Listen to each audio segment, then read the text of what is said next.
Genesis, the first book of the Bible, opens with a majestic account of creation.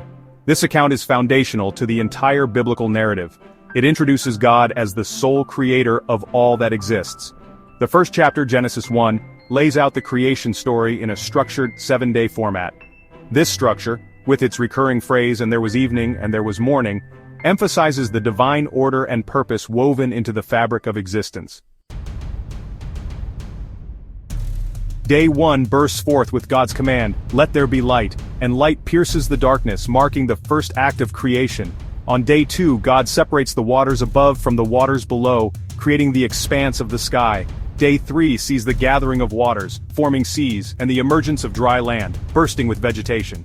The heavens come alive on day 4 as God sets the sun, moon, and stars in their places.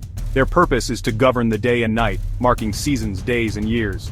Day 5 witnesses the teeming life filling the waters, fish of all shapes and sizes and birds soaring through the sky. On day 6, God creates land animals, each according to its kind.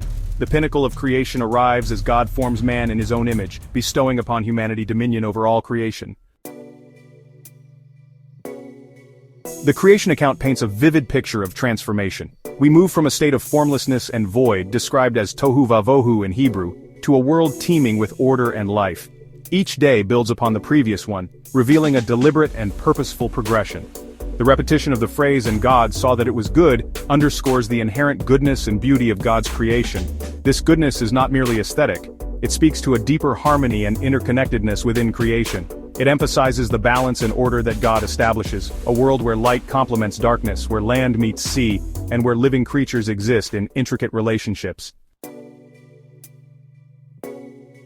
Genesis 1 stands as a cornerstone of the biblical worldview. It establishes fundamental truths that shape our understanding of God, humanity, and the world around us. We learn that God is the sole creator, the ultimate authority over all creation. Humanity, created in God's image, is given a unique role as stewards of creation.